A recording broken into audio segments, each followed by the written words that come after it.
আজকে আমি বানাবো পাঁপড়ের ডালনা। আমি কড়াই জ্বালিয়ে দিলাম। এই যে পাঁপড়, এরকম এই সাইজে পাঁপড় নিয়েছি। এই পাঁপড়গুলো এবার ডালনা করবো ভেজে। কড়াই তেল দেবো। তেলটা আমার গরম হয়ে গেছে। পাঁপড়গুলোকে আমি এইভাবে কেটে নেবো।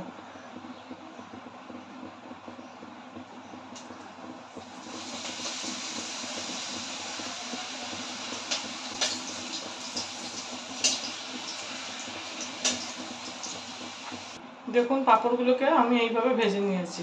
আদা, পেঁয়াজ আর কাঁচা লঙ্কা। আলুগুলোকে দিয়ে দেবো, দিয়ে একটু ভেজে নেবো।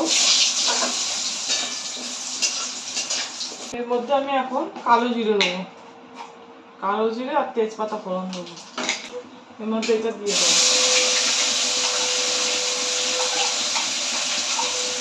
এর মধ্যে এবার আমি টমেটোটা দিয়ে দেবো, করে দেবো। এর মধ্যে এখন আমি মশলা দেবো। হলুদ গুঁড়ো, জিরে গুঁড়ো,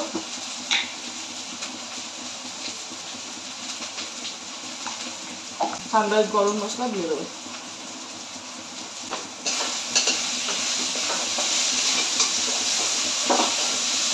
আমি একটু জল দিয়ে দেবো।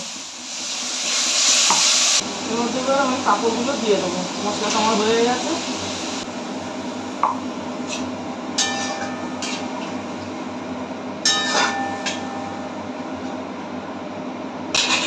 দিয়ে দেবো।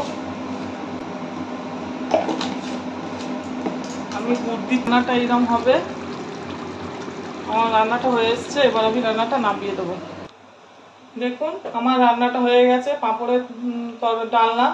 এটা আপনারা ঘরে বানিয়ে খেয়ে দেখবেন, খুব ভালো লাগবে। আর আমার চ্যানেলটা লাইক, সাবস্ক্রাইব আর শেয়ার করে দেবেন।